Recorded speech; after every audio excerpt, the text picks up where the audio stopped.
Hello, જય માતાજી, જય શ્રી કૃષ્ણ। આજની વાર્તા શરૂ કરીએ પહેલાં વિડીયો ગમે તો લાઈક અને શેર કરી દેજો। ચેનલ પર જો તમે નવા હોય તો ચેનલને સબસ્ક્રાઈબ કરી દેજો। તો ચલો શરૂ કરીએ આજની વાર્તા તપસ્વીની। મારા પિતા એક આદર્શવાદી અને સત્ય પ્રિય શિક્ષક હતા। ગમે તેવા કપરા સંજોગોમાં પણ તેઓ પોતાના સિદ્ધાંતોને વળગી રહેતા। તેમના આ ઉમદા ગુણોની છાપ મારા પર પડી હતી। કોલેજમાં હું એક આદર્શ ઘેલો યુવાન ગણાતો। એ દિવસમાં હું શરમાળ પ્રકૃતિનો હતો, પણ ડરપોક ન હતો। કોલેજ અને હોસ્ટેલના પ્રશ્નો પ્રિન્સિપાલ સામે ઝઝૂમી હલ કરતો। ડિબેટિંગ સભામાં મારી વક્તૃત્વ કળા અજોડ હતી। કોઈ પણ લાલચને વશ થયા વગર હું મારા સિદ્ધાંતમાં અડગ રહેતો। અન્યાય સામે ઝઝૂમતો। કોલેજના છેલ્લા વર્ષમાં આરતી સાથે મારો પરિચય થયો। આરતી પણ આદર્શવાદી અને ધર્મપરાયણ છોકરી હતી। ધીમે ધીમે મારી મૈત્રી આગળ વધી। એ મૈત્રી ફૂલી ફાલી પાંગળી અને પ્રણયનું સ્વરૂપ લીધું। આરતીને મેં પહેલાં જ જણાવી દીધેલ કે હું તો એક ગરીબ મા બાપનો છોકરો છું। મારી પાસે એવી કોઈ સંપત્તિ કે દોલત નથી કે તને સુખમાં રાખી શકું। સાંભળી આરતીએ કહેલ મહેનત અને નીતિના અડધા રોટલાને પણ હું મિષ્ટાન માનું છું। આમ ઘણી ચર્ચા વિચારણા પછી અમારા લગ્ન થયા। BA થયા પછી મેં ખાનગી કંપનીમાં નોકરી મેળવી લીધી અને સાથે સાથે LLBનો અભ્યાસ પણ ચાલુ કર્યો। ઘર ખર્ચમાં તૂટ ન પડે તે માટે આરતીએ પણ એક શાળામાં શિક્ષિકા તરીકે નોકરી મેળવી લીધી। આમ અમારો સંસાર સ્વર્ગ સમાન ચાલવા લાગ્યો। એવામાં પ્રકાશનો જન્મ થયો। ત્યારબાદ 2 વર્ષ જ્યોતિનો જન્મ થયો। આ દરમિયાન હું LLBમાં સારા ટકાએ પાસ થઈ ગયો અને વકીલાતની સનદ પણ મેળવી લીધી। એક સિનિયર વકીલ જોડે થોડા સમય અનુભવ મેળવી મેં મારી સ્વતંત્ર વકીલાત શરૂ કરી। આરતીને વકીલાતનો વ્યવસાય પસંદ ન હતો, પણ મારો ઉત્સાહ જોઈ તેને મને રોક્યો નહીં। પણ એટલું તો જરૂર કહ્યું, વકીલાત સાચાની કરજો। આપણા ઘરમાં ખોટો પૈસો કે ગરીબની હાય ન આવે એ ધ્યાન રાખજો। શરૂઆતમાં મને બહુ ઓછા કેસ મળતા। બીજા વકીલોની કમાણી અને ઠાઠમાઠ જોઈ મને થતું કે મારા કામમાં અને દલીલબાજીમાં હું કાબેલ હોવા છતાં મને બહુ ઓછી કમાણી થાય છે। મેં આ વાત મારા એક વકીલ મિત્રને કહી, ત્યારે વકીલ મિત્રે મને સલાહ આપતા કહ્યું, તમે સાચા જ કેસ લ્યો છો, એમાં કંઈ કમાણી થાય નહીં। સાચાને સાચું સાબિત કરવું એમાં કોઈ કલા કે આવડત નથી, પણ ખોટાને સાચું સાબિત કરી બતાવવું એ જ વકીલની બાહોશી ગણાય। મને પણ લાગ્યું કે વાત સાચી છે। મારામાં બધી આવડત હોવા છતાં હું નિષ્ફળ વકીલ રહું એ કેમ ચાલે? તેથી મેં સાચા ખોટા બધા કેસ લેવા માંડ્યા અને તેનાથી મારી નામના અને કમાણી બંને વધવા લાગી। અસીલ ગુનેગાર છે એ જાણ્યા છતાં એનો બચાવ કરવાનું કામ મને માનસિક રીતે વ્યગ્ર કરતું અને મારા આદર્શોને લીધે મારા હૃદયને આઘાત લાગતો। છતાં અનેક પ્રલોભનો અને ધંધાદારી અહમે મને લલચાવ્યો। ધીમે ધીમે હું ટેવાતો ગયો અને મારા આદર્શનો સ્વપ્નવત બની ગયા। મારી પાસે ગુનો કબૂલ કરી લીધા પછી ગુનેગારો રૂપિયાની કોથળીનું મોં ખુલ્લું કરી દેતા। તેને ન્યાય મંદિરમાં છોડાવવા માટે મારે બધી તરકીબ અજમાવવી પડતી। મારી સચોટ રજૂઆત, વક્તૃત્વ શક્તિ અને દલીલ બાજીથી ન્યાય મંદિરમાં હું અનોખો તરી આવતો। આમ હું પ્રથમ હરોળનો વકીલ બની ગયો। ખૂન કેસના આરોપીઓ તો ગમે તેટલા પૈસા ખર્ચીને પણ મને જ વકીલ રાખતા। હું ખૂનીઓને પણ નિર્દોષ છોડાવવાનું કામ કરું છું એ વાત જ્યારે મારી પત્ની આરતીએ જાણી ત્યારે તે ખૂબ વ્યથિત થઈ। તેણે મને કહ્યું, તમારું આટલી હદ સુધી પતન થશે એની મને ખબર ન હતી। હજુ બગડી ગયું નથી। આ પાપની કમાણી ઘરમાં ન લાવો, એથી આપણું અને આપણા બાળકોનું અહિત થશે। ત્યારે તેની એક પણ વાત ન સાંભળતા મેં કહ્યું, ધંધો ધંધાની રીતે થાય।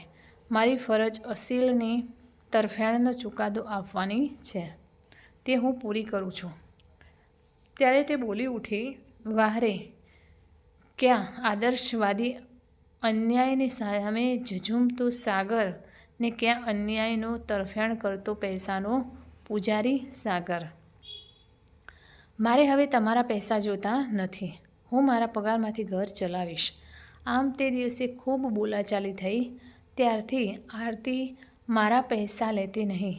તે પોતાના પગારમાંથી ઘર ચલાવતી. દિવસે દિવસે અમારી વચ્ચે અણબનાવ વધતો ગયો. અમે એક છત નીચે રહેવા ખાતર રહેતા. બાળકો પણ મારી સાથે અતડા રહેતા. આવી પરિસ્થિતિમાં મારું મન મારી સેક્રેટરી શિલ્પા તરફ ઢળ્યું. આરતીને આની જાણ થઈ, પણ તેથી તે જરા પણ વિચલિત ના થઈ. આમને આમ અમારું ગાડું ચાલતું રહ્યું. પણ એક બનાવ એવો બન્યો કે અમે કાયમ માટે છૂટા પડી ગયા. તે દિવસે મારા પુત્ર પ્રકાશનો જન્મ દિવસ ઉજવાતો હતો. તેને ભેટ આપવા મેં ભારે સોનાનું લોકેટ બનાવડાવેલું. હું તેને તે ભેટ આપવા જઈ રહ્યો હતો ત્યારે મને અટકાવતા આરતીએ કહ્યું, રહેવા દો વકીલ સાહેબ, મારો દીકરો પાપ કે હાયના ઘરેણાથી નહીં શોભે. બધાની હાજરીમાં મારું હળહળતું અપમાન થતાં હું સમસમી ગયો. હું કંઈ પણ બોલ્યા વિના મારી ઓફિસમાં ચાલ્યો ગયો. મારું મન ભાગી પડ્યું, મારો અહમ ઘવાયો. તે જ વખતે મેં નિર્ણય કરી લીધો, હવે આવી રીતે નહીં જીવાય. મારી પાસે કીર્તિ છે, સંપત્તિ છે, સત્તા, ઘરમાં મારી કોઈને કદર કે જરૂર નથી. લાગણી કે પ્રેમ વગર સાથે રહેવું એ પણ એક સજા છે. બીજે દિવસે મેં આરતીને કહ્યું, આરતી, હવે મારાથી તારી સાથે નહીં રહેવાય. બહુ થયું. હવે તારે જોતા હોય એટલા પૈસા લઈ લે અને મને મુક્ત કર. ત્યારે આરતીએ કહ્યું, હું જાણું છું તમારે શિલ્પા સાથે લગ્ન કરવા છે. સમજું છું જે થાય છે તે સારું નથી થતું, છતાં તમારા સુખની આડે હું નહીં આવું. તમે ડિવોર્સ પેપર તૈયાર કરી નાખો, હું સહી કરી આપીશ. રહી પૈસાની વાત, તો મારે તમારો એક પણ પૈસો જોઈતો નથી. પણ મારી એક શરત છે. બંને બાળકો મારી સાથે મારા વાલીપણા નીચે રહેશે. એ શરત ડિવોર્સ પેપરમાં પણ લખવી પડશે. હું આજથી જ બંને બાળકોને લઈને તમારું ઘર છોડું છું. શાળાએ આવી ડિવોર્સ પેપર પર મારી સહી કરાવી જજો. આટલું કહી તે પોતાની બેગ તૈયાર કરી બંને બાળકોને લઈ ચાલી ગઈ. બંનેની સહમતિ હોવાથી અમારા ડિવોર્સ આસાનીથી થઈ ગયા અને મેં શિલ્પા સાથે લગ્ન કર્યા. ત્યાર પછી મેં કોઈ દિવસ આરતીની કે બાળકોની ખબર કાઢી નથી. શિલ્પા ખૂબ પ્રેમાળ અને સરળ હતી. તેની હૂંફથી મને ઘણું સુખ પ્રાપ્ત થયું. શિલ્પાને કોઈ સંતાન ન થયું, છતાં મારો અને શિલ્પાનો સંસાર ખૂબ સારી રીતે ચાલતો હતો. હવે તો રાજકીય મોટા માથાઓ પણ મારી સાથે સંબંધ રાખતા હતા. તેમના સમારંભોમાં અને ઉદ્ઘાટનોમાં પણ મને બોલાવવામાં આવતો. કોઈ વખત આરતી અને બાળકોની યાદ મને બેચેન બનાવી દેતી. આમને આમ ઘણા વર્ષો સરકી ગયા. હું માનતો હતો મારા જેવો સુખી કોઈ નથી. પણ જિંદગી ઘણી વિચિત્ર છે. મારી જિંદગીમાં પણ દુઃખદ વળાંક આવ્યો. શિલ્પાની કારણે અકસ્માત થયો અને શિલ્પાનું સ્થળ પર જ મૃત્યુ થયું. મને સાંત્વના આપનાર કોઈ આપ્તજન ન રહ્યું. અઢળક સંપત્તિ અને કીર્તિ હોવા છતાં આજે હું સ્વજન વગર એકલો પડી ગયો. માત્ર પૈસાથી જ આંતર સુખ પ્રાપ્ત થઈ શકાતું નથી. આરતીને છોડ્યાને 20 વર્ષ થઈ ગયા હતા. આટલા વર્ષમાં મેં કદી તપાસ કરી નથી કે આરતી અને બાળકો ક્યાં રહે છે, શું કરે છે. પણ હવે આરતીને મળી તેની માફી માંગવાની મને અદમ્ય ઈચ્છા થઈ. પણ આરતીની મારા તરફની નફરતના કારણે મારું મન પાછું પડતું હતું. જીવનનો આ પલટો મને બહુ વસમો લાગ્યો.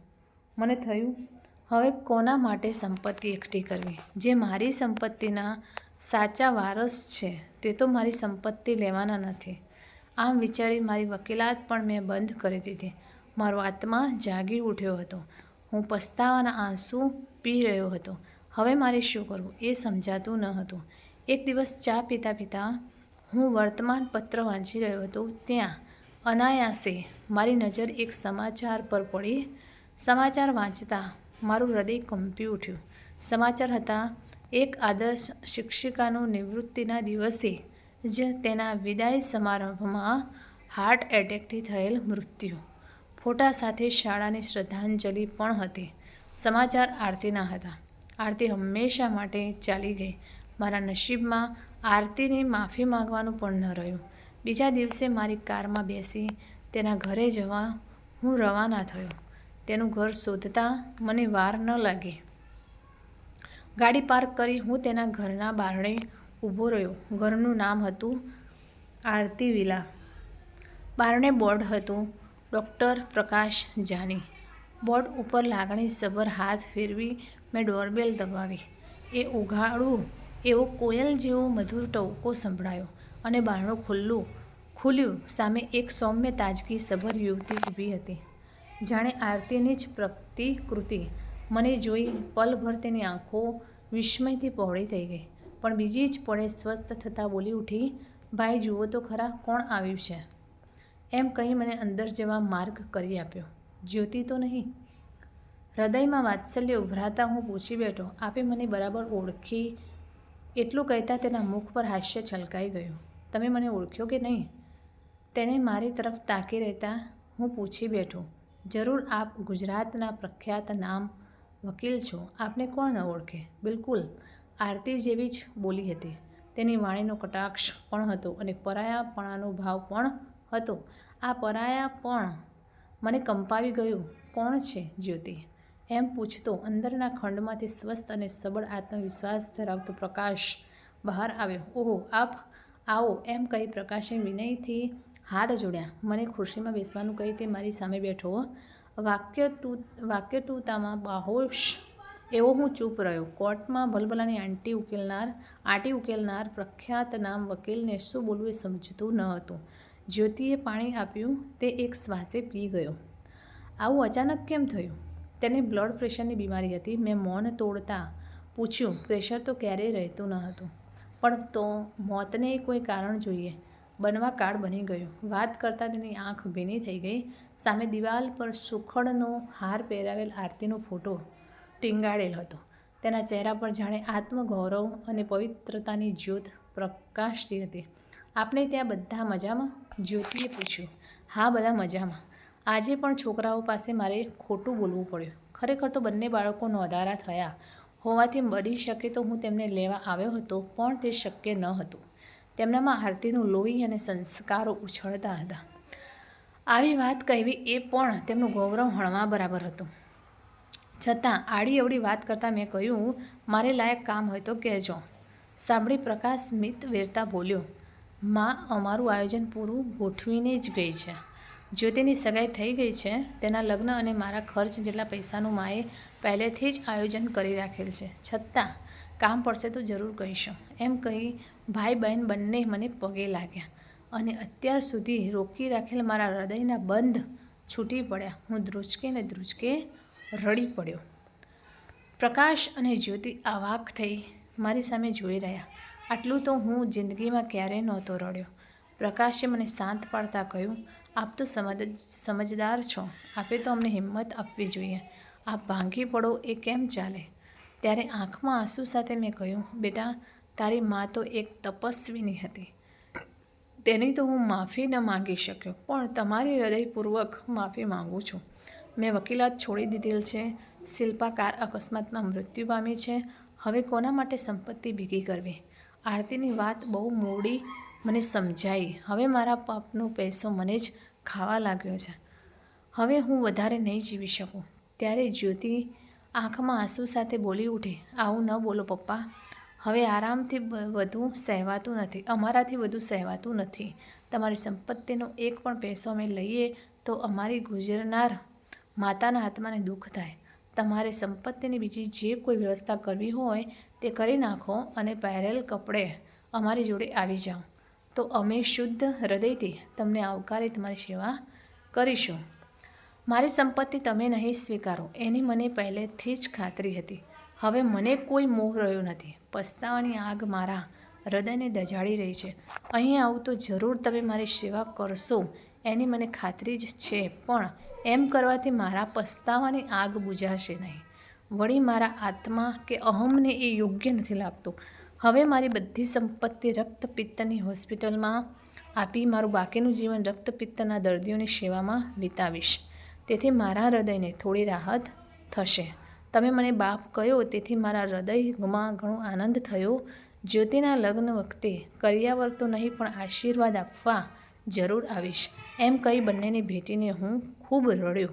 મેં પ્રકાશને કહ્યું, તારા હાથે મારો અગ્નિદાહ થાય એટલું જ હું માગું છું.